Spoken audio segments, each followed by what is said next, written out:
Bonjour et bienvenue dans le 3e épisode de Podcast ou Sexiste, le podcast qui traite des questions de genre au niveau linguistique et sociétal. Loris Lautour, c'est moi. Et aujourd'hui, c'est le thème des violences sexistes et sexuelles. Je suis donc accompagnée de 4 intervenants et intervenantes. Maximilien, membre du bureau de l'ARC, ou l'association LGBTQI+, de Corse. Célia Marca-Gimatei, avocate et présidente du CIDFF de Corse du Sud. Laura Tuissane, psychologue spécialisée en périnatalité et violences sexuelles. Et enfin, Alain Jaffé, président de l'association Amnesty International Corse. Dans cet épisode, il y aura également des témoignages de personnes qui ont subi des violences sexistes et ou sexuelles, propos homophobes ou sexistes. Les propos peuvent réveiller des traumatismes. Avant de commencer cet épisode, nous tenons à vous dire que nous sommes là pour vous écouter sans jugement. Que vous souhaitiez simplement raconter votre histoire, que vous souhaitiez la crier, rester anonyme ou bien apporter votre soutien aux victimes, nous sommes là, nous vous écoutons et nous vous croyons. Commençons par la présentation de nos invités. Donc bonjour, moi c'est Maximilien, je suis membre de l'ARCU depuis peu. Alors j'ai 24 ans et c'est vrai que c'est quand l'ARCU s'est construit et j'ai voulu de suite suivre cette association parce que ça me tient personnellement à cœur. Voilà. En fait, j'étais d'abord à Nice pour mes études et ce qui s'est passé, c'est que j'étais déjà dans un syndicat qui luttait contre les LGBT-phobies entre autres et je me suis dit ça serait génial que ça se passe en Corse, quelque chose comme ça. Et justement, dès que ça a eu lieu, j'ai voulu suivre ça en amont. J'ai un parcours énormément chaotique. Je suis passé un peu de partout dans mes idées parce qu'il y a eu, personnellement, il y a eu une détestation de moi-même au début, ce qui fait que, on dit souvent que les plus homophobes sont les personnes homosexuelles refoulées. Donc moi, au début, j'étais comme ça, donc j'étais vraiment pas ouvert toutes ces questions-là sur moi-même. Je me suis découvert sur le tard, on peut dire, vraiment vers 22 ans. Je me suis pas découvert de suite. Et après, je me suis dit, c'est en discutant avec des gens que j'ai réussi à m'ouvrir. Et aussi en écoutant de la musique. Moi, c'est beaucoup passé par le monde de la musique, curieusement, pour m'ouvrir à moi-même et aux autres. Et c'est là que j'ai eu envie de m'engager. Donc je suis parti à Nice pour faire du spectacle. Bon, ça n'a pas très bien marché, mais j'ai fait des rencontres dans un syndicat qui s'appelle Solidaires étudiants et étudiantes. Et tout s'est bien passé. Je me suis fait beaucoup de connaissances sympathiques, dont pas mal avec qui je reste un petit peu en contact quand même. Et c'est vrai que ce sont des échanges qui m'ont marqué parce que on se remet beaucoup aux questions au début, surtout ce qui est question de privilèges, vous voyez, question d'oppression. On se remet beaucoup en question et donc c'est pour ça que j'ai effectué un gros travail sur moi-même et ça m'a beaucoup permis de m'ouvrir. Moi, je m'appelle Célia Marca-Gimatei, je suis avocate au barreau d'Ajaccio et je suis en parallèle présidente du Centre d'information sur le droit des femmes et des familles du Sud. Donc c'est une structure qui est sous le type de contrat association loi 1901 et qui travaille essentiellement en partenariat avec la délégation régionale aux droits des femmes, donc qui relève du ministère. Et on a en même temps, on travaille avec les collectivités locales, c'est-à-dire collectivités de Corse, mairie d'Ajaccio, CAPA, et on a vocation à développer nos partenariats avec d'autres collectivités de type communauté de communes pour couvrir un territoire beaucoup plus vaste. Voilà, nos actions sont, on va dire, situées sur le département de la Corse du Sud exclusivement, bien que, on va dire, dans les mois et surtout les années à venir, il y a un projet de fédération régionale qui va se créer, parce qu'il y a un CIDFF également en Haute-Corse. Et donc l'idée, c'est de fédérer aussi des actions sur certaines thématiques particulières pour faire des actions au niveau régional. Donc voilà, on travaille à un partenariat, on va dire, de plus en plus étroit entre les deux départements pour coordonner les actions et pour avoir une meilleure aussi lisibilité sur les actions qui sont menées. Laura, est-ce que tu peux te présenter ? Alors, moi, je travaille donc en cabinet libéral depuis à peu près 2017. Et là, donc, je viens d'intégrer l'unité des violences contre les violences faites aux femmes à l'hôpital de Bastia, donc, qui est dirigé par le docteur Ballet. À la base, j'ai fait un master de psychologie sociale de la santé. Et donc, je me suis formée ensuite en périnatalité, en psychopathologie périnatale. Et là, j'entame une formation pour devenir thérapeute familiale. Donc, une formation qui est sur 5 ans, sur Aix-en-Provence. Donc, en tant que psy, on est amené à se former tout le temps. Et puis, bon, moi, ça me plaît. Donc, voilà. Ça va un petit peu avec la psychopatho périnatale. C'est pour accompagner pas seulement les femmes, mais les familles et les couples. Voilà, avec un point de vue un peu plus groupal. Et puis, quand on fait de la périnatalité, on se rend compte aussi de l'impact du transgénérationnel voilà, sur l'enfant, sur la femme, pendant la grossesse. Voilà, c'est un peu des sujets qui m'intéressent, sur lesquels je travaille. Et je trouvais que de lier périnatalité et thérapie familiale, ça me faisait une formation un peu complète, quoi. Et toi, Alain, peux-tu te présenter, s'il te plaît ? Je suis responsable du groupe d'Amnesty, donc, alors, comme je vous l'avais un peu dit au téléphone, en Haute-Corse, parce que normalement, il devrait y avoir des groupes sur la Corse du Sud, mais bon, il n'y en a pas, donc de temps en temps, je me dis que je suis responsable de Amnesty Corse, c'est quand même pas mal de dire ça comme ça. Donc, je vis en Balagne définitivement depuis 2015. Et avant, je travaillais dans la région parisienne, j'étais dans l'éducation nationale, on venait au village quand c'était possible, bien sûr, aux vacances. En 1979-1980 a été créé le premier groupe d'Amnesty sur la Corse. Donc, c'était Ajaccio ensuite ça a été Bastia-Ajaccio, et puis en finale, c'est Bastia qui a ramassé la mise puisqu'il n'y a plus rien à Ajaccio. Et donc, le groupe, l'adresse officielle du groupe, c'est Folelli, donc au sud de Bastia. Maximilien, comment est née l'association ARC ? Alors, l'association, elle est née le 17 mai 2019 lors de la Journée mondiale contre l'homophobie. C'est Marlène Schiapp qui avait proposé de faire une Pride à Ajaccio. Et en fait, elle a voulu un peu s'approprier la lutte des personnes LGBT en Corse. Et là, les personnes LGBT corse ont dit non, ça va pas être possible, ça, parce que bon, elles passent pas par nous, elles demandent pas ce que nous on veut et tout. Donc, on va créer cette association nous-mêmes. Célia, peux-tu nous en dire un peu plus sur le CIDFF et ses actions ?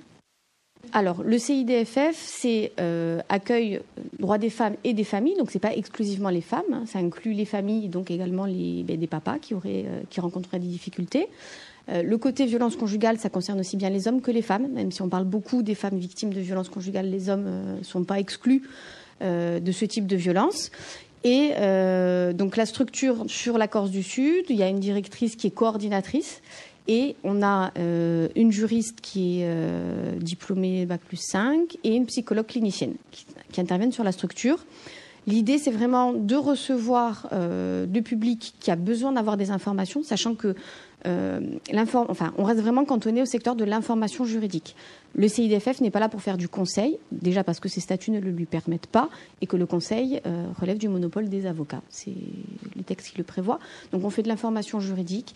On travaille en partenariat avec d'autres structures associatives ou plus institutionnelles, c'est-à-dire on travaille avec le Centre intercommunal d'action sociale qui relève on va dire des services de la mairie d'Ajaccio, mais on travaille aussi par exemple avec des associations type la FALEP, le CDAD, la Corse AVM, l'association Savannah par exemple. Voilà, on travaille vraiment main dans la main dans le but de rendre finalement un service le plus complet possible aux usagers. Il y a un travail de partenariat qui s'est noué déjà depuis un peu plus d'1 an avec les services de gendarmerie de la Corse du Sud. L'idée, c'était que le CIDFF se déplace sur les territoires ruraux au travers de permanences qui se tiennent généralement dans les locaux des mairies. Et on fait des permanences communes avec la gendarmerie pour pouvoir informer sur les difficultés rencontrées par le droit des femmes, des familles, les violences conjugales, et aussi et surtout pour sensibiliser, on va dire, les acteurs du territoire.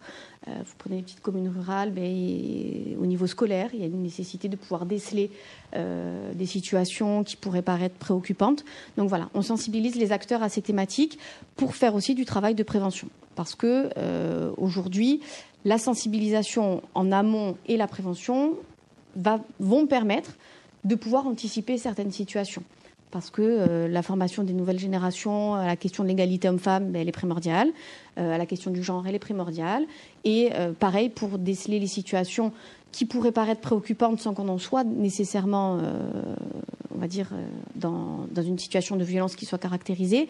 Mais en tout cas, quand on commence à avoir des petits signes, il est important que l'assistante sociale de l'établissement, l'infirmière de l'établissement, les enseignants puissent savoir vers qui s'adresser, vers qui se tourner, et éventuellement essayer de discuter avec les familles quand il y a une problématique qui est décelée. Donc voilà, j'oublie certainement certaines actions, mais voilà, de façon globale, je vous dis surtout ce qui est essentiel, c'est qu'on travaille surtout sur de la prévention et on intervient en milieu scolaire également. On intervient en milieu scolaire sur la question du cyberharcèlement, sur le harcèlement sexuel, etc. Donc généralement, c'est la juriste qui se déplace dans les établissements, qui le souhaitent, pour travailler sur ces questions-là avec les adolescents. Généralement, ce sont les classes de collège qui sont concernées par ces interventions. Et l'idée, c'est vraiment de sensibiliser les jeunes à ces problématiques, le revenge porn, ce genre de choses, qui peuvent paraître être des jeux, parce que ce sont encore des enfants, hein, et ils le perçoivent comme un jeu, malheureusement.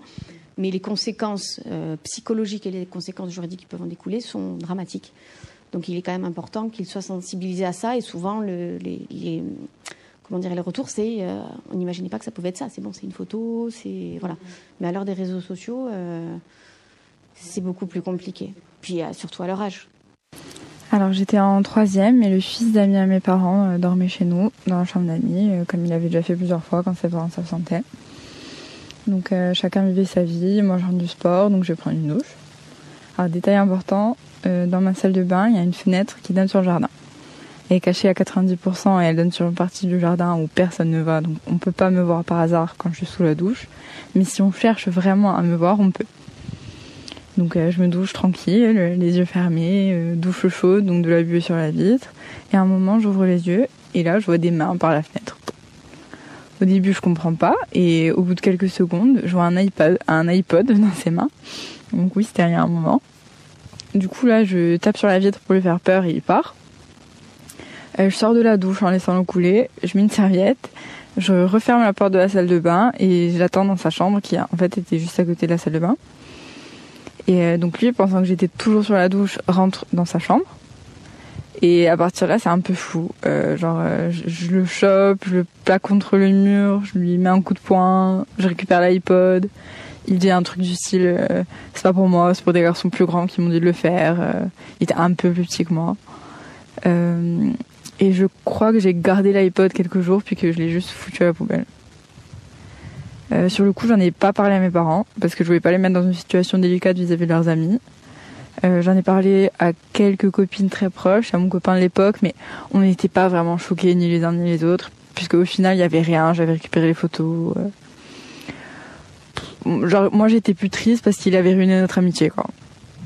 Et pour dire, je m'en suis souvenue que l'été dernier au moment du ayahuasca Corsica, quoi.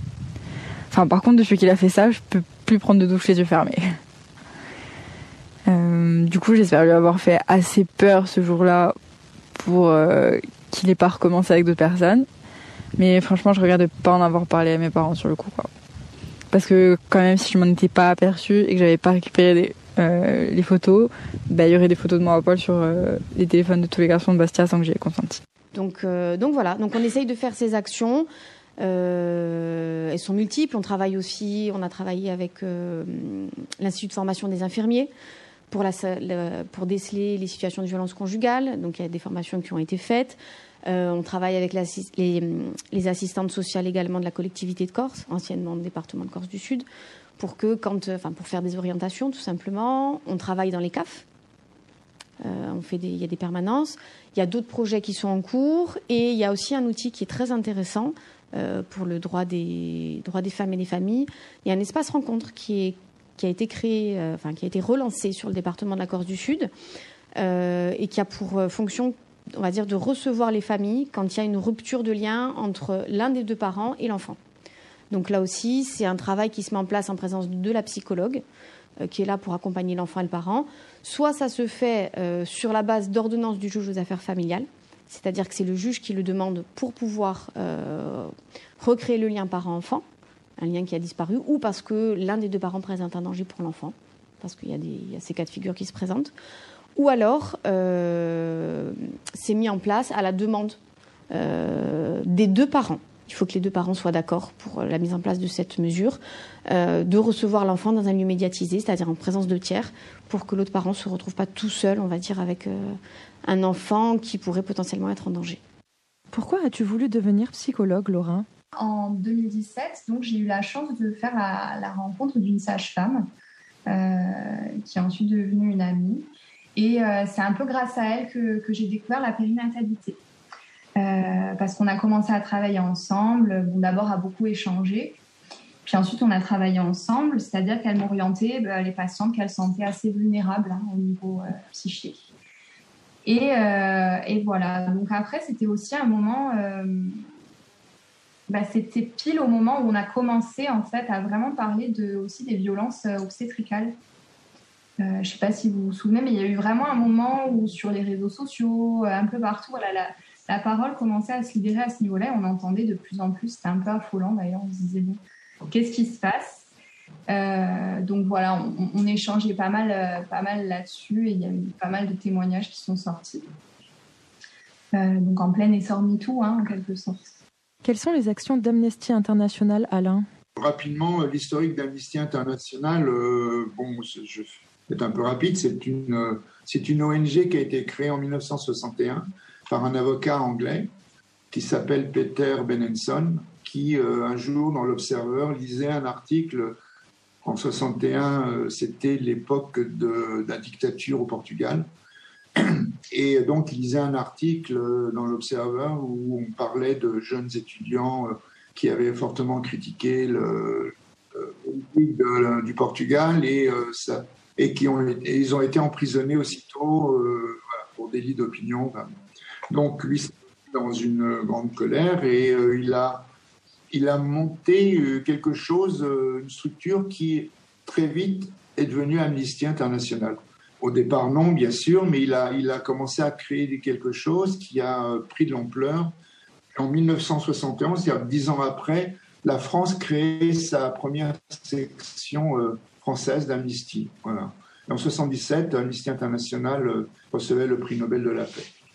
Dans pratiquement tous les pays du monde, il y a ce qu'on appelle des chercheurs. Ce sont des gens qui cherchent, mais qui travaillent sur le pays, sur des atteintes aux droits de l'homme, sur des violations, etc. Qui font des rapports et qui envoient ensuite... Alors, le siège d'Amnesty, historiquement, il est à Londres. Donc, c'est Londres qui prend toutes ces informations, qui ensuite les rediffuse dans chaque section mondiale, comme Amnesty France, Allemagne, Espagne, voilà. Il faut savoir que, être chercheur en Scandinavie, ça ne doit pas être très compliqué. Chercheur en Espagne, ça ne doit pas être très compliqué. Mais quand on devient chercheur à Amnesty dans les pays d'Afrique, certains pays d'Afrique, en Chine, en Afghanistan, en Iran, là, ça commence à être très compliqué. En Turquie, en Turquie d'ailleurs, il y a 2 ans, le responsable d'Amnesty Turquie, lui et puis son adjointe et tout un groupe ont été emprisonnés par le gouvernement turc. Alors, il y a eu un raz-de-marée mondial de toutes les sections internationales d'Amnesty qui ont envoyé des protestations. Il y a des gouvernements qui ont fait aussi des pressions. En France, ça a été le cas. Mais Erdogan, ça ne l'a pas gêné d'arrêter le responsable d'Amnesty en Turquie avec quelques-uns de ses collaborateurs. Ils sont restés, honnêtement, je ne sais plus, mais un petit peu en tôle quand même. Et les geôles turques, ce n'est pas vraiment ce qu'il y a de mieux. Et là, ils ont eu de la maltraitance. Ça a été un peu compliqué. Donc, juste pour dire, le boulot de chercheur dans des pays où la démocratie ne règne pas forcément, c'est compliqué. Nous préférons parler de droits humains plutôt que de droits des hommes. Malgré la mention des droits de l'homme sur le site des Nations Unies, la notion d'humanité est plus inclusive. Mais que représentent ces droits ? Ces droits sont inaliénables à toute personne, sans distinction de sexe, de nationalité, d'origine ethnique, de langue, de religion, de genre, d'orientation sexuelle ou de toute autre situation. Les droits des humains incluent le droit à la vie et à la liberté. Chacun a le droit à la liberté d'expression, au travail, à la liberté d'opinion, à l'éducation, etc. Le droit international relatif aux droits des humains énonce les obligations des États de protéger les droits et libertés des individus et groupes d'individus. La Déclaration universelle des droits humains tourne autour de plusieurs grandes thématiques, telles que l'alimentation, les changements climatiques, l'égalité des sexes, la justice, les enfants, la paix, la sécurité, la santé ou encore la dignité. Quelles sont les missions et les buts de l'association Arcou? Et quelles sont ses actions exactement, Maximilien? Alors c'est vrai qu'on est en pleine émergence, donc on a beaucoup d'idées. Voilà, avec le Covid, ça a été un peu stoppé, évidemment. C'est vrai que on a quand même pu faire quelques présentations dans des théâtres, notamment à Ajaccio et à Bastia. Donc pour présenter l'association, écouter les gens, écouter les nombreux témoignages qui sont très importants. C'est là où on a pu en fait nous rendre compte des besoins de l'île, quoi, et des personnes qui vivaient ces oppressions-là. Des besoins d'écoute aussi, parce qu'il y a un grand besoin d'écoute. Il y a eu des petites soirées où on présentait des films aussi, des films qui soutenaient la cause LGBT. Il y a eu notamment le long métrage Viril. Donc c'est un long métrage qui cassait un peu les clichés machistes de la Corse et tout, si je dis pas de bêtises, qui présentait un peu ce que les personnes non hétéros pouvaient ressentir, quoi, ou même tout simplement femmes peuvent ressentir. Après, on aurait aimé, par exemple, faire des interventions dans les écoles, et notre rêve absolu, ce serait d'organiser une Pride, bien sûr, en Corse. Mais voilà, c'est un peu mis en stand-by pour l'instant, mais on y travaille quand même. Quelles sont les actions d'Amnesty International au niveau international? Comme vous l'avez compris, Amnesty est présent quasiment dans tous les pays du monde. Liste très longue des atteintes aux droits de l'homme, évidemment, dans pas mal de pays. La Syrie, bien sûr, ça a été, et c'est toujours une très grande occupation d'Amnesty et de toutes les ONG mondiales, bien sûr. La Syrie, avec les Kurdes, avec les massacres des opposants, avec les déplacements de population, les camps kurdes, les Kurdes qui sont acculés entre la Turquie qui les bloque et puis Bachar el-Assad qui les comprime au maximum pour au mieux les éliminer, ce qui arrangerait Bachar, et ce qui arrangerait la Turquie aussi d'ailleurs, parce que les Kurdes ils les aiment pas trop. Pour les Turcs, les Kurdes ce sont des trublions, parce que les Kurdes revendiquent un territoire, parce qu'ils sont éclatés sur plusieurs pays. Le pays kurde n'existe pas, il est morcelé. Donc, les plus actifs, c'est ceux qui étaient en Syrie et qui sont toujours en Syrie et qui ont, comme vous le savez, combattu Daesh les plus violemment possible, notamment avec beaucoup de bataillons de groupes militaires femmes qui ont été extrêmement virulentes pour attaquer les points où était ancré Daesh. D'autant que, parenthèse, peut-être vous le savez, mais Daesh ne supportait pas de se faire tuer par des femmes parce que ils n'allaient pas au paradis. Voilà. Et les femmes kurdes combattantes se régalaient de les dégommer parce que c'était une double punition. Les autres, ils étaient morts, mais en même temps, ils savaient qu'ils n'iraient pas au paradis puisque c'est une femme qui les a tués. Bref, voilà, tout ça pour dire que les Kurdes, c'était une grande préoccupation d'Amnesty. En Chine, évidemment, beaucoup, puisqu'il y a énormément d'atteintes aux droits de l'homme, il y a très peu de liberté dans le pays. Et puis, on parle depuis un moment maintenant des Ouïghours, qui est cette population musulmane qui vit assez reculée du pouvoir central de Pékin, mais qui sont pourchassés, massacrés, torturés, beaucoup de viols, beaucoup de stérilisations aussi forcées, pour que les Ouïghours ne se développent pas. Donc voilà, il y a en Algérie aussi, Amnesty International a soutenu beaucoup les mouvements algériens qu'il y a eu avant que le Covid débarque, donc ce qu'on a appelé le Hirak. Amnesty a beaucoup participé à la pression pour la libération du journaliste Khaled Drarani, qui était donc un journaliste qui avait été arrêté pour délit d'opinion. Et en Algérie, on adore utiliser le terme « atteinte à la sûreté de l'État ». Amnesty s'est beaucoup aussi préoccupé des déplacements de population liés au conflit. Et puis enfin, entre autres. Après, voilà, il y a aussi le dérèglement climatique, les réfugiés climat, la forêt amazonienne. Les réfugiés climat, d'ailleurs, qui vont être tout doucement, mais sûrement, hélas, les prochaines grandes étapes des grandes migrations forcées de population. Après les guerres, qui ont toujours lieu et qui, hélas, sûrement auront encore lieu dans les temps qui viennent, mais vont se rajouter au fur et à mesure les réfugiés climatiques dus aux sécheresses, dus au détournement des cours d'eau par des puissances industrielles qui travaillent avec le monde, mais pas avec sur lequel ils sont, bien sûr. Voilà, bon, en gros, j'en oublie forcément, hein, parce qu'il y a il y a eu, par exemple, oui, Amnesty a soutenu beaucoup les luttes en Pologne, notamment par rapport à l'avortement, qui avait été interdit, enfin, qui est interdit par le gouvernement polonais. Là, on est quand même dans l'Europe.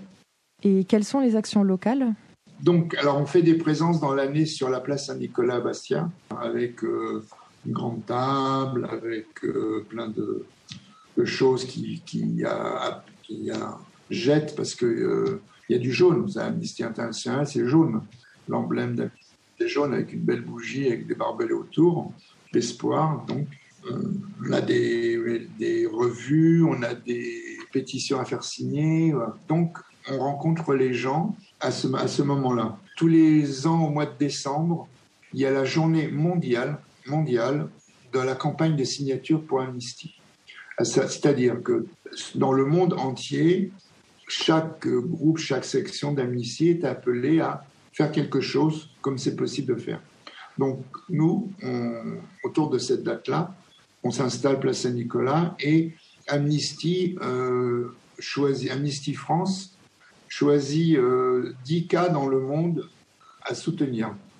Alors hélas, il y en a bien plus que 10, mais pour que ça soit parlant pour les gens qui vont venir signer, on leur présente telle personne qui est emprisonnée en Afrique, qui est emprisonnée en Chine, qui est menacée de mort, de pendaison. Et donc, on leur demande de signer ces pétitions qu'ensuite, nous, on envoie à Amnesty France, qui ensuite va les envoyer aux ambassades concernées, aux pays concernés. Donc, ça, c'est une journée très importante parce que ces pressions-là ont permis en tout cas des libérations ou des arrêts de condamnation à mort de certaines personnes prisonniers dans leur pays. On participe aussi au Festival de la BD à Bastia. On a une présence, on vient avec des revues, avec des livres. Il y a un certain nombre de bandes dessinées qui reprennent la défense des droits humains. Donc, on présente toutes ces BD avec toujours des pétitions. Et puis, un grand moment aussi, c'est au mois de mars, c'est le Festival du cinéma des droits humains. À savoir qu'on a une liste de films sélectionnés pour participer à ce festival. À nous de décider ce que l'on veut projeter. Et il y a aussi des courts-métrages pour tout public, mais aussi des courts-métrages pour enfants qui peuvent être projetés dans les écoles, ce qu'on a pu faire à certains moments. Y a-t-il eu des prises en charge d'hommes au CIDFF, Célia ? Oui. En tout cas, nous, en Corse du Sud, alors c'est pas la majorité, hein, ça doit représenter moins de 10%, mais on a été amenés à recevoir des hommes victimes de violences conjugales. Parce que, je veux dire, la violence, effectivement, elle est à dominante masculine, mais c'est pas l'apanage des hommes. Il y a des femmes violentes et il y a des femmes qui connaissent certaines addictions qui font qu'elles peuvent avoir un comportement très violent, pouvant aller jusqu'au meurtre. Hein, je veux dire, il n'y a pas de... voilà. Et toi, Laura, quels sont tes clients ? J'accompagne des femmes. Bon, je commence aussi à faire des accompagnements avec des familles. Il y a aussi des hommes. Hein. Il n'y en a pas beaucoup, mais il y a quand même des hommes. Après, je suis assez surprise d'accompagner de plus en plus de femmes qui ont vécu ou qui vivent sous emprise, c'est-à-dire avec un conjoint tyrannique. Et c'est vrai que je suis assez surprise même par rapport à l'âge des femmes. Pas mal d'adolescentes aussi, voilà, ou qui me parlent de relations de couple, mais bon, qui sont assez... naissantes, on découvre quand même le couple à l'adolescence et déjà dans des relations un petit peu comme ça d'emprise, notamment par le biais des réseaux sociaux, là j'avais le cas d'une jeune patiente où il fallait envoyer TikTok tout au long de la journée de comment elle était habillée, avec qui elle était, Donc, on voit aussi comment à travers les réseaux sociaux, en fait, il y a des phénomènes d'emprise qui se mettent en place, quoi. Et ça, j'avoue que c'est assez flippant. Voilà. Donc, des femmes de plus en plus jeunes. Après, j'ai pas un gros recul sur. Il faudrait se documenter dessus, mais voilà, pas mal ça. Bon, évidemment, des femmes qui ont vécu des violences conjugales et donc des violences sexuelles, parce que ça va ensemble, malheureusement. Et voilà, des jeunes femmes qui sont en pleine construction de leur identité et qui se construisent par le prisme des réseaux sociaux, des images, et on voit à quel point l'impact néfaste finalement des images sur la représentation du corps et de soi. À quel public vous adressez-vous à travers l'art ?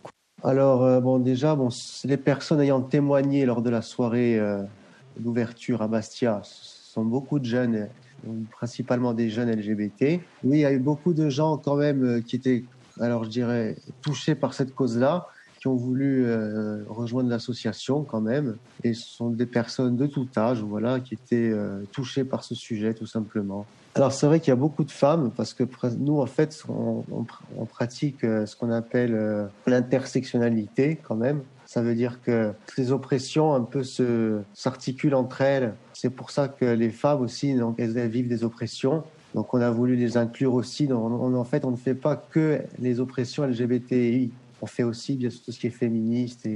L'intersectionnalité, qu'est-ce que c'est ?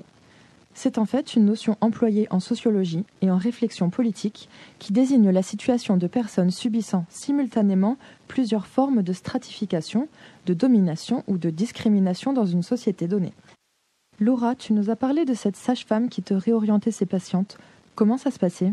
Alors, en général, je pense qu'elle sent donc, qu'il y a au niveau physique, elle voit bien qu'il y a un souci au niveau du périnée. C'est souvent des périnées qui sont très tendus. Bon, ça, elle en parlerait beaucoup mieux que moi. Là-dessus, je ne sais pas trop. Et elle sent surtout qu'il y a quelque chose au niveau psy qui coince. Voilà, il y a quelque chose. Elle sent qu'il y a une vulnérabilité dans le discours.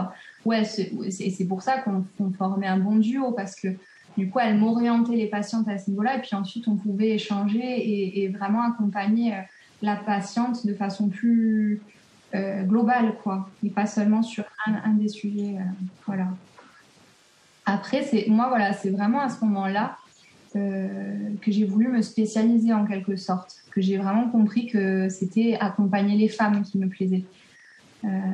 Et puis, il y a vraiment une volonté de ma part de me spécialiser les problématiques que rencontrent les femmes. Et puis c'est surtout que à l'époque, après j'étais pas allée trop chercher du côté de la psychanalyse.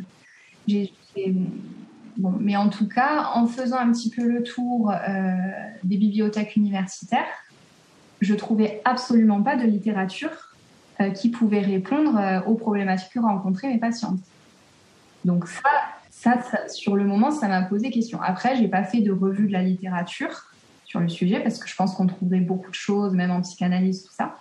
Mais vraiment sur les problématiques sexuelles, sur les problématiques, sur tout ce qui est attrait au genre, sur tout ce qui est violence symbolique, on va vraiment avoir du mal en fait à trouver en psychologie des réponses. Et ce sera plutôt du côté, en tout cas à l'époque, et aujourd'hui je pense que c'est vraiment en train de s'élargir, c'était plutôt du côté d'une littérature un peu plus engagée, de la sociologie, tout ça, où là on trouvait pas mal de choses. Et c'est là aussi où je me suis rendu compte que voilà, le féminin c'était vraiment un objet chaud, comme on dit en sociaux, c'est-à-dire un objet qui fait débat sur la scène publique. Et au niveau de l'accompagnement des victimes, au niveau juridique, comment ça se passe, Célia ? Alors, en l'état actuel, on ne peut pas déposer plainte pour un tiers. C'est-à-dire que la personne qui souhaite déposer plainte, elle est obligée de faire le déplacement, soit en gendarmerie, soit au commissariat, soit d'écrire directement entre les mains du procureur de la République par le biais d'un courrier qui est adressé au tribunal judiciaire en disant voilà, je souhaite déposer plainte contre X ou contre une personne nommée pour tel fait. et voici les éléments que je fournis à l'appui de ma plainte. Mais nous, en tant qu'association, et toutes les associations tierces, ne peuvent pas déposer plainte pour le nom d'une personne qu'elles auraient reçue.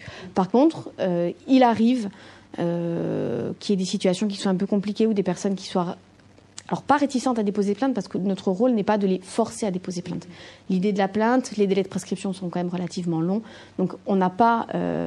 s'il n'y a pas d'urgence vitale, l'idée, c'est de ne pas, on va dire, brusquer la personne en lui dire « Mais madame, il faut à tout prix déposer plainte. Si vous ne le faites pas, vous faites n'importe quoi. » Ce n'est pas l'idée. L'idée, c'est vraiment de l'écoute, de l'accompagnement. Mais cet accompagnement, effectivement, ça peut aller jusqu'à l'accompagnement en gendarmerie ou au commissariat si la personne en fait la demande, parce que la relation de confiance s'est créée et que la personne ne souhaite pas se présenter toute seule dans un commissariat ou dans une gendarmerie, ou parce qu'elle a eu une mauvaise expérience. Voilà, ça arrive. Parce qu'il y a pu y avoir un refus de plainte par le passé, donc la personne n'a pas forcément envie de se livrer. Ou alors on prend attache aussi avec la brigade de gendarmerie qui est censée recevoir la personne en disant voilà, on a reçu madame Intel qui nous indique vouloir se présenter chez vous tel jour. Donc voilà.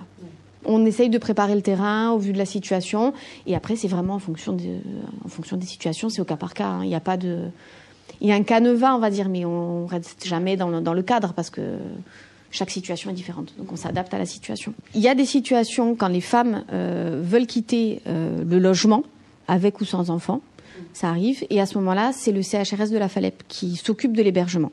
Le CIDFF Corse du Sud n'a pas d'hébergement dédié, mais on travaille avec des centres d'hébergement d'urgence, donc voilà, donc on réoriente. Alors c'est pas juste présentez-vous à tel endroit, c'est qu'on prend en tâche avec le service, on fait état de la situation, on explique ce qui se passe, et voilà comment les choses se font, et sur l'ensemble du département. Voilà. Il y a des orientations qui peuvent se faire sur l'extrême sud, donc on ne reçoit pas nécessairement la personne, elle va nous appeler, elle nous fait état d'une situation d'urgence, donc on rentre en contact au travers du réseau, on va dire, associatif, et on fait en sorte qu'il y ait une solution qui puisse être apportée. S'il n'y a pas d'autres situations, parce que toutes les personnes ne souhaitent pas un hébergement d'urgence. Elles vont peut-être quitter le foyer, mais elles vont être hébergées chez un ami, chez de la famille, parce que c'est pas non plus la situation idéale, hein, l'hébergement d'urgence. C'est vraiment parce qu'on n'a pas d'autre recours. Alors, il y a un dispositif pour le conjoint violent. Il y a des ordonnances de protection qui peuvent être rendues par un juge aux affaires familiales. C'est pas un dispositif pénal, c'est un dispositif qui relève de l'ordre civil. Et donc c'est un juge aux affaires familiales qui prend la décision, c'est pas le procureur de la République, mais au vu des éléments qui vont lui être soumis. C'est-à-dire qu'il va falloir au vu des éléments qu'on lui soumet, qu'il statue en urgence sur une situation de danger pour la femme, pour les enfants. Avec ou sans enfants, parce qu'il n'est pas obligatoire qu'il y ait des enfants pour qu'une ordonnance de protection soit rendue. Hein. Et c'est un dispositif qui est censé être rendu de façon urgente, c'est-à-dire au jour où on le saisit, le juge aux affaires familiales a 6 jours pour rendre sa décision. Donc c'est quelque chose qui se fait de façon assez brève, et on peut lui demander que le conjoint violent, même si c'est son propre domicile, soit, on va dire, expulsé du logement pour une durée qui est normalement de 6 mois. Ce qui veut dire que ça peut laisser aussi à la femme et aux enfants une forme de stabilité et d'équilibre, le temps de trouver une solution. Donc il y a quand même ce dispositif qui est intéressant, qui existe depuis 2010, qui n'a pas été très utilisé. Alors en France de façon générale, mais même en Corse, hein, et plus spécifiquement en Corse du Sud, mais c'est un dispositif qui a été relancé quand le Grenelle sur les violences conjugales a été, on va dire, revu par Malène Schiappa, et c'est un dispositif qui a vocation aujourd'hui à être connu, déjà parce qu'il offre des possibilités de protection pour les femmes victimes de violences conjugales et les hommes victimes de violences conjugales, par l'expulsion du conjoint violent, par une interdiction de contact, qui en fait sont des mesures qui sont normalement prononcées par un juge pénal au moment d'une condamnation ou d'un contrôle judiciaire, mais qui là peuvent être prononcées par un juge civil de façon en amont, sans qu'une plainte pénale ait été déposée, parce que c'est pas un préalable obligatoire, la plainte pénale. Donc c'est un dispositif très intéressant qui est prévu par les textes et qui a vocation donc à se développer, à être connu.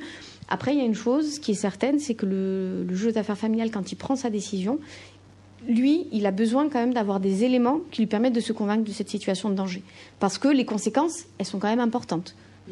Il peut y avoir une expulsion d'une personne de chez elle, il peut y avoir une interdiction de contact, il peut y avoir une suspension des droits parentaux. Donc, il est quand même nécessaire d'apporter suffisamment d'éléments pour permettre au juge civil de statuer avant même le dépôt d'une plainte pénale. Alain, peux-tu nous dire comment Amnesty International arrive à se faire entendre ? Alors, comment on fait Amnesty ? Amnesty fait... alors, la force de frappe d'Amnesty, j'ai envie de dire d'abord déjà, c'est son nom, c'est une marque, voilà, entre guillemets. Amnesty International, c'est reconnu dans le monde. Redouté pour certains autocrates, mais voilà, reconnu dans le monde. Alors, la pression, elle se fait déjà via des ambassades. Le bureau d'Amnesty International fait pression sur les ambassades pour dénoncer une situation locale. Bon, là, on parlait pas de la Pologne, voilà, sur la Pologne, mais de n'importe quel autre pays, c'est la même démarche. Ces actions sont aussi soutenues par des gens d'Amnesty, par des pétitions.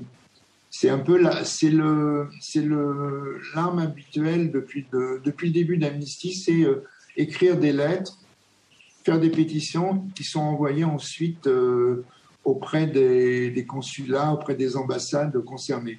Et c'est une force de frappe. Enfin, on a l'impression comme ça, non. Mais quand c'est des milliers, plus des milliers qui envoient des courriers à l'ambassade de Birmanie, par exemple, c'est sûr que les dictateurs s'émeuvent peu de toutes ces affaires-là. Mais quand même, à un moment donné, ça commence à faire beaucoup. D'autant qu'il arrive aussi que les États prennent les relais. Quand les pressions des ONG deviennent fortes, les États ne restent pas non plus absentes, inactives. Voilà. Donc, et puis il y a des relais qui se font après auprès des Nations Unies. Amnesty aussi fait des pots de protestation auprès des Nations Unies. Donc voilà, c'est pour ça que je disais un peu légèrement, c'est une marque, mais c'est vrai, oui, Amnesty International, comme Médecins sans frontières, comme Action contre la faim, ouais, ce sont des ONG avec des noms qui portent, et du coup, une action d'une de ces ONG prend toute son ampleur. Nos différents intervenants viennent de se présenter et présenter les actions et accompagnements qu'ils proposent en fonction de leur métier ou organisation. Voyons à présent si un changement s'opère dans les mentalités, dans la considération et l'inclusion en Corse selon eux. Est-ce que vous sentez à l'ARC ou qu'un changement s'opère en Corse ? Alors c'est vrai que je me souviens quand il y avait eu l'article sur la fameuse Pride à Ajaccio que Marlène Schiappa voulait organiser, c'est vrai qu'il y avait eu beaucoup de commentaires assez délétères quand même et assez corrosifs, donc vraiment qui faisaient de la peine. Je me disais mais quand même ça fait peur tout ça. Donc là ça m'a quand même alerté. Je me suis dit oui il y a beaucoup de travail à faire quand même. Là ça m'a...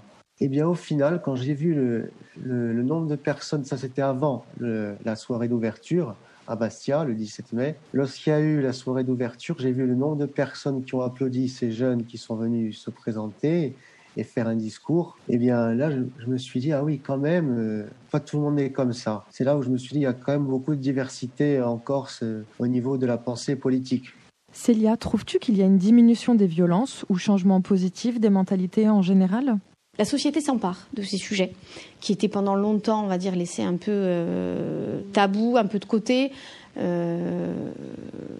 Et aujourd'hui, je pense que c'est une bonne chose.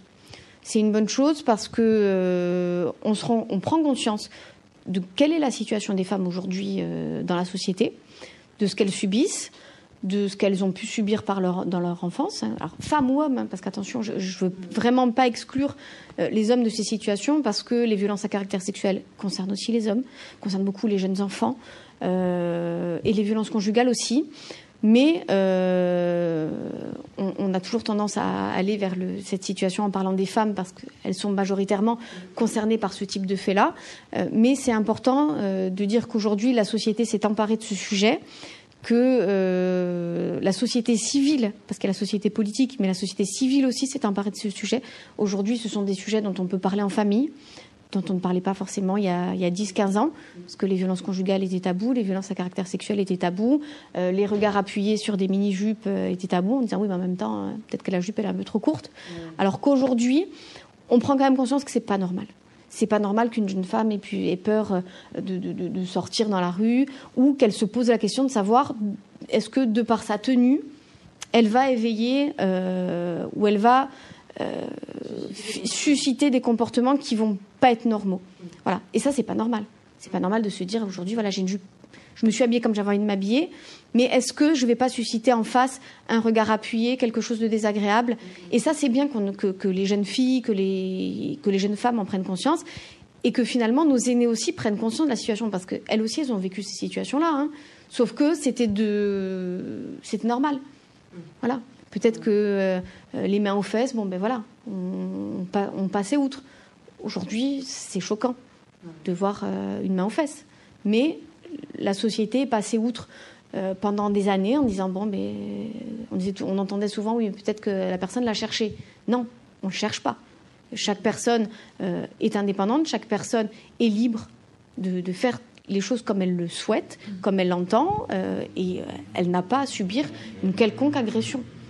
Je veux dire, un regard appuyé, une main aux fesses, des choses comme ça. Ce sont des comportements aujourd'hui qui ont vocation à ne plus être acceptés par la société, et c'est, à mon sens, quelque chose de positif, parce que ça veut dire que les mentalités évoluent.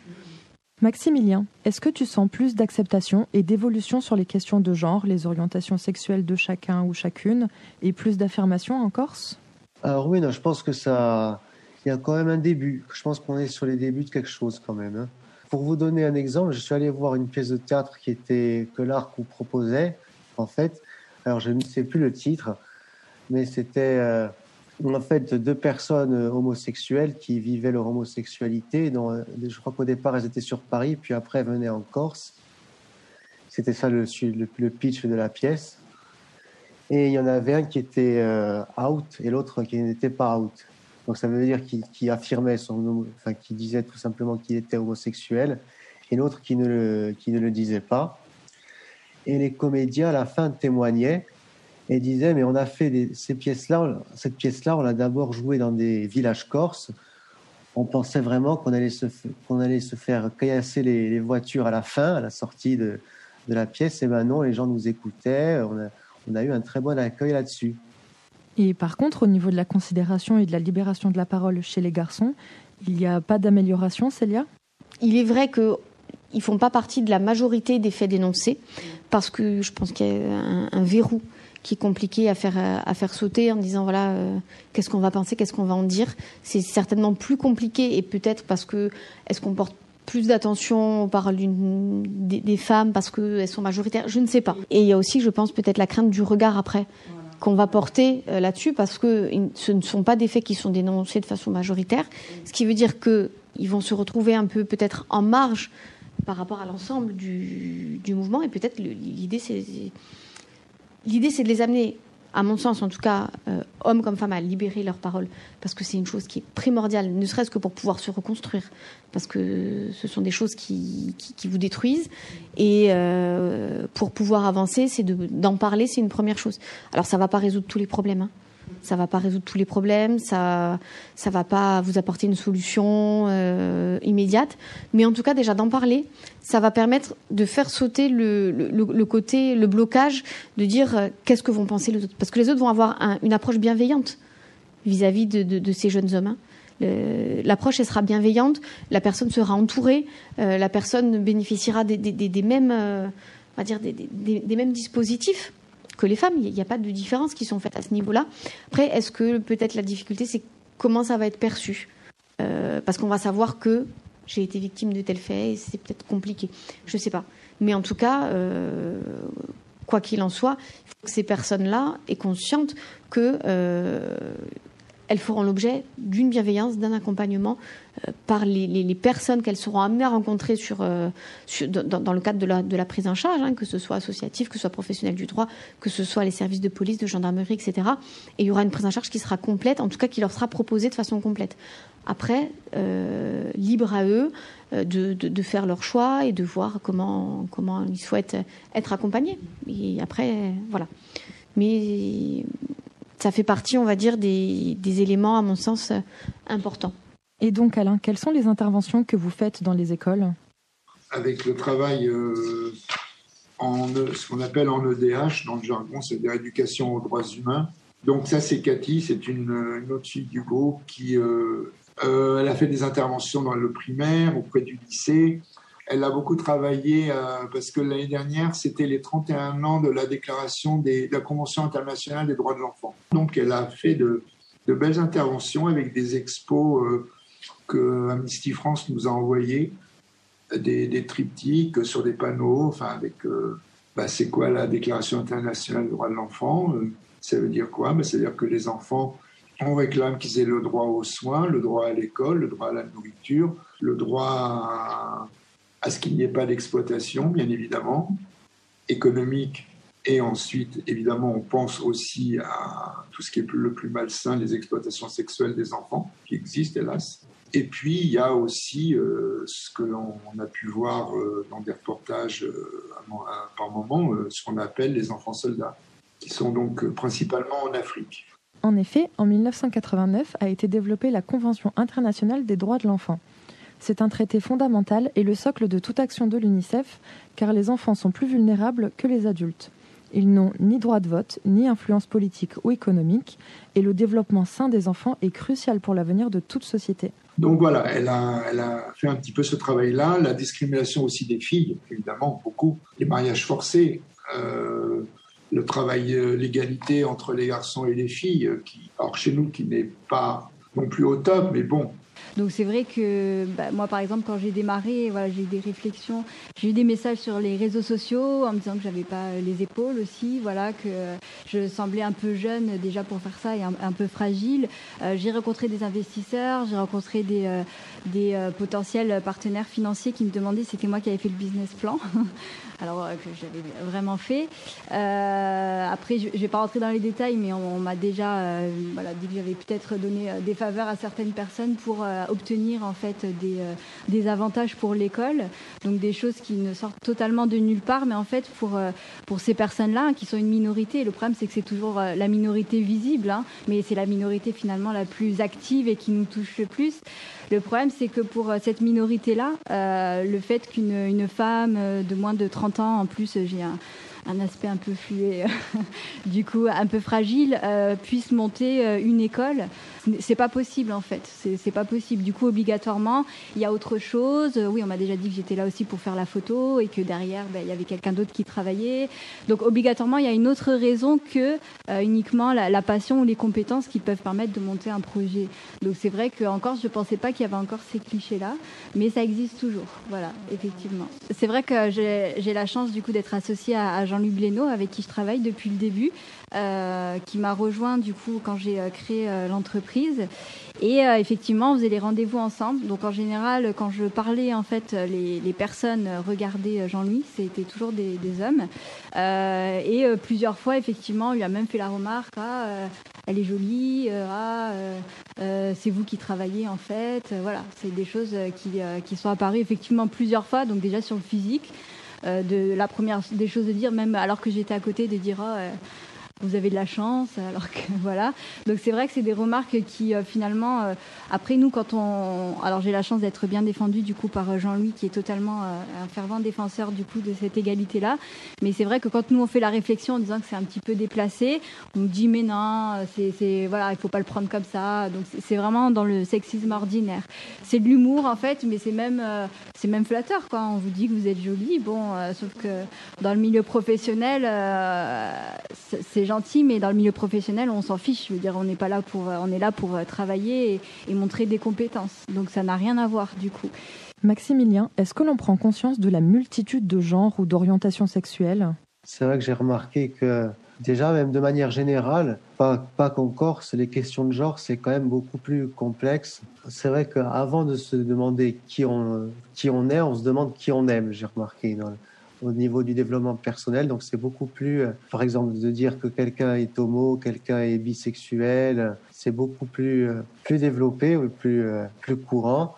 Mais les questions de genre, c'est vrai que c'est pas quelque chose dont les gens s'interrogent beaucoup et les personnes subissent beaucoup de moqueries, voilà, sur les questions de genre, par exemple. Je ne sais pas, moi, il y a eu des publications de Corse, du journal satirique Corse Machin, qui, il n'y a pas longtemps, faisait pas mal de publications sur les personnes non binaires. Et c'est vrai que les commentaires dessous n'étaient vraiment pas... c'était quand même assez hostile, on va dire. Après, voilà, il y a beaucoup de clichés. Alors, c'est un effet de mode, voilà, c'est ce genre de choses-là, quoi. Laura, en entretien, est-ce que des personnes arrivent et te parlent d'impératifs de genre ? Non, les attentes, c'était plus en termes de... Après, ce qu'il y a, c'est que ces attentes-là, elles sont internalisées, c'est-à-dire qu'elles sont pas forcément conscientisées. Donc, les personnes vont pas arriver forcément en disant non, mais je sens qu'on me met cette pression-là et pour autant, c'est quand même beaucoup plus complexe ce qui se passe en entretien. Et du coup, moi, ça me fait un petit peu penser plutôt aux mères de famille. J'ai vu pas mal de femmes qui arrivaient, qui étaient mères de famille, qui avaient une charge mentale énorme et où là, on sentait vraiment que elles subissaient finalement cette étiquette et ce rôle qu'on leur avait assigné en tant que femme, mère de famille, avec tout ce qui va avec, au niveau même de la sexualité du couple, tout ça. Ça, oui. Ouais, gestion du foyer et tout ce qui est en rapport avec la charge mentale. Après, c'est déjà voir est-ce que ça leur pose un problème. Déjà, c'est savoir est-ce qu'elles viennent avec ce problème-là, parce que souvent, elles viennent pas avec ce problème-là. Elles viennent avec une autre demande. Par exemple, ça va être mon couple va mal, c'est à cause de moi, parce que je sais pas, moi c'est compliqué pour lui. Vous voyez, voilà, je prends un exemple fictif. Je viens d'accoucher, j'ai plus de désir, j'ai plus de rapport sexuel avec mon conjoint, mais bon, je sens qu'il en a envie. Comment on fait Voilà, ça va plus être cette demande-là où on sent déjà ce qui se joue. Voilà, donc. Petit à petit, oui, si possible, l'amener à conscientiser que la problématique, elle est pas là. Enfin, en tout cas, plutôt l'amener à dire mais qu'est-ce qui est bon pour vous et qu'est-ce qui vous va pas. Mais c'est vrai que c'est un travail assez long de déconstruction, on peut dire c'est comme ça. D'après toi, Maximilien, est-ce qu'il est pertinent de genrer une personne ou de la définir par son orientation sexuelle ? Alors, bon, genrer, je sais qu'il y a des personnes qui veulent qu'on les genre de telle manière. Donc, oui, c'est important de respecter le genre de chaque personne. Même pour mon identité de genre, je suis en questionnement, je vous avoue. Et c'est vrai que je suis sur des groupes de personnes non binaires qui sont dans toute la France. Et il y a beaucoup de termes, en fait, chez les personnes non binaires. Il y a beaucoup d'identités, parce que c'est un peu un terme parapluie, si j'ai bien compris. Ça veut dire que ça englobe pas mal d'identités de genre. Et après, voilà, moi, c'est vrai que j'ai tendance à me dire, bon, c'est vrai que c'est un peu un message utopique, mais encore une fois, mais moi, j'aime pas me mettre dans une case. Ça veut dire que les gens qui le font, qui ont ce besoin-là, je comprends tout à fait, évidemment. Encore une fois, je blâme pas, mais moi, c'est vrai que j'ai tendance à me dire, je suis moi, point. C'est tout. C'est vrai que j'aimerais vivre sans me justifier tout le temps. Pour un exemple tout bête, je me maquille parce que je suis bisexuel pour moi, ça n'a rien à voir, quoi. Je suis moi, j'aime me maquiller, j'aime porter des habits androgynes. Oui, la liberté d'expression. Oui, bon, c'est vrai que c'est un peu à double tranchant. Je sais pas trop comment expliquer parce que la liberté d'expression, ça veut dire que tout le monde a un mot à dire sur plein de sujets qui ne les concernent pas. Donc ça, c'est vrai que c'est ce qui me dérange aussi. Par exemple, pour vous prendre quelque chose pour l'avortement, il y a plein de personnes qui ont voté contre et on remarque que la majorité, ce sont des hommes, des hommes cis, je veux dire. On se dit qu'est-ce que ça peut leur faire, ça ne les concerne pas, donc j'ai du mal à comprendre ça. Ensuite, au niveau du lycée, alors elle a fait avec la Déclaration universelle des droits humains, qui date du 10 décembre 1948, d'où la campagne des signatures de décembre. Et là, les thèmes choisis auprès des lycéens, c'était l'abolition de la peine de mort, la lutte contre la discrimination, l'égalité filles-garçons et la lutte contre l'impunité et la justice internationale. Et dans ce cadre-là, nous, à Île-Rousse, au Fogat, on a passé un film qui s'appelle Capharnaüm. C'est un film libanais, franco-libanais. Alors, en deux mots très rapides, c'est l'histoire d'un petit garçon. Alors, ça se passe à Beyrouth. Ce film se passe dans les bas-fonds, les bas quartiers, les quartiers les plus pauvres de Beyrouth. Donc, il y a le beau Beyrouth et puis il y a les quartiers les plus pauvres. Et c'est un petit garçon qui il récupère un bébé dont sa mère ne pouvait plus.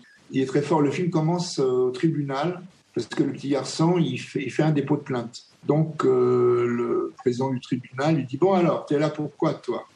Il dit « Je suis venu pour déposer une plainte. » Il dit « Je porte plainte contre mes parents pour m'avoir mis au monde dans ce monde pareil ». Et le film démarre comme ça. Et donc, on voit toute la vie de ce petit garçon avec ce bébé qu'il va récupérer. Par un hasard de vie, il va frôler les dangers, bien sûr, de gens extrêmement mal intentionnés à son égard. Donc, mais bon, comme il a une intelligence naturelle très forte, donc il arrive à éviter tout ça. Mais voilà, le film, il relate parfaitement bien la vie d'enfants qui, lâchés dans une nature un peu hostile, sont en danger. Je l'ai eu principalement pendant mes expériences professionnelles quand j'ai commencé en tant qu'étudiante. Déjà, quand j'ai fait mes premiers stages en entreprise, j'ai eu droit à des gestes et même des phrases extrêmement déplacées qu'on peut clairement identifier comme étant des agressions sexuelles, qu'on soit clair. Avec du coup des réactions du côté des encadrements, des structures un peu encadrantes qui me suivaient, qui étaient très faibles, voire très limitées pour surtout ne pas faire de vagues. Donc ça a été quelque chose qui m'avait pas mal marqué, parce que ce type de scène, bien évidemment, est relativement traumatisante. Donc, ça marque. Ça peut même dégoûter du métier, très clairement. Je me suis orientée très rapidement vers la profession de design produit industriel, qui est également un métier qui est très stéréotypé et surtout très masculin. Donc, il y a eu aussi de mon côté beaucoup de stéréotypes liés au fait que j'étais une femme, donc moins capable que les autres de travailler, plus sensible, beaucoup plus sur l'aspect un peu plus superficiel des choses, donc à ne pas forcément travailler sur l'essentiel et la fonctionnalité des services ou des produits que je proposais, mais surtout sur l'apparence. Donc, on était vraiment sur l'esthétique, ce qui est pris en charge par le designer plutôt vers la fin du projet. Et c'est une petite partie, c'est pas le principal point. Pendant mes stages, j'ai eu le droit, un peu comme Marina dans son entreprise, sur le fait que si j'avais cette place-là professionnelle ou que j'avais ces opportunités-là, c'est que j'avais probablement dû faire des gâteries ou qu'on ne pouvait pas, aussi m'en faire parce que je connaissais telle personne ou telle relation. Donc en fait, c'était le fait que j'ai des relations professionnelles avec des hommes qu'on connaissait qui faisait qu'on pouvait ou pas s'autoriser en fait à venir me faire des avances ou autres. Donc j'ai eu droit à des remarques même dans des lieux vraiment très haut de gamme pour des grandes marques. Donc c'est pas du tout lié à une industrie spécifique. Et ça, c'est vraiment dans le monde du travail. C'était pas forcément directement pendant mes heures d'études. Après, pendant mes heures d'études, j'en ai eu un petit peu plus tard, je dirais vers la 3-4e année, où j'ai commencé, comme Marina, à avoir beaucoup de remarques sur mon apparence physique. Et j'ai eu également droit en 3e année à carrément être convoquée par le directeur de service du design produit, qui pensait que j'étais une étudiante qui se servait d'un autre étudiant avec qui j'étais en colocation à l'époque pour faire mon travail, car c'était logique, je n'étais pas capable de présenter un travail d'une telle qualité. C'était un peu impensable pour lui. Donc au départ, j'avais reçu un message me félicitant de mon premier rendu, ce que j'avais tout simplement pris comme un compliment. Et puis le deuxième rendu, je m'étais particulièrement appliquée. Puis au bout de ce deuxième rendu, j'ai été convoquée et on m'a demandé de m'expliquer sur la qualité de mes rendus, que c'était impossible, que je faisais faire le travail par quelqu'un d'autre. Et à la fin de mon master, lorsque je faisais, ça c'était beau aussi, lorsque je faisais mes suivis de dossiers, de sujets, j'étais avec deux collègues de travail qui étaient deux hommes. Et lorsque mes collègues de travail passaient pour vérifier leur master, on avait droit à tout simplement une appellation par leur nom. Moi, c'était allez, on va sauver la demoiselle en détresse. Donc il y avait un côté complètement aberrant sur ces phases-là. Et là-dessus, si je peux faire en tout cas un retour sur ces expériences-là, déjà, je dirais que ça m'a énormément forgé aujourd'hui. qu'aujourd'hui j'ai un caractère qui fait que si on m'attaque sur le sujet ou qu'on me fait la moindre réflexion sexiste, je ne laisse absolument pas passer. Et j'encourage très clairement les femmes à faire de même, peu importe le métier. Parce que laisser passer ce genre de remarques, en fait, c'est tout accepté par la suite. Après, en fonction bien évidemment de la position professionnelle, il peut arriver à ce que parfois ça soit très gênant, ça soit très compliqué de s'exprimer. Après, malheureusement, il y a des fois où on peut se permettre de le faire et d'autres fois où c'est très compliqué. Donc, il y a, je pense, une part de sensibilisation à avoir. Et là, le design a tout à faire, également aussi sur le sujet. Et on a aussi fait pas mal de choses autour des femmes, la violation des droits des femmes, très souvent double victime dans des conflits armés, victimes de la guerre et victimes parce qu'elles sont femmes, les mariages forcés, les excisions. Et alors là, on a utilisé pas mal de films. Alors Papicha, déjà pour commencer, Audace Story. Alors Audace Story, c'est un film palestinien, je crois. On a passé aussi un film turc, je crois qu'il est franco-turc, Mustang. On a passé aussi un film qui s'appelle Rafiki. On a passé aussi un autre film qui s'appelle Difret, qui est un film éthiopien sur le mariage forcé. C'est une jeune fille qui est destinée à être mariée à un type qui a 2 fois ou 3 fois son âge. On a passé aussi un autre film qui s'appelle Je danserai si je veux. Oui, c'est ça. Voilà, ça c'est un petit peu tout le travail donc on a fait autour des femmes et de leur lutte pour imposer leur présence dans les sociétés dans lesquelles elles vivent.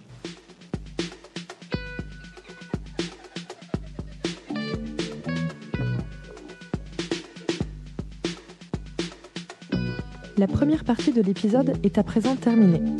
Dans la seconde partie des violences sexistes et sexuelles, nous parlerons de la considération d'ensemble des violences au niveau psychologique, juridique et pénal. En attendant, suivez-nous sur les réseaux sociaux à Podcast ou Sexiste.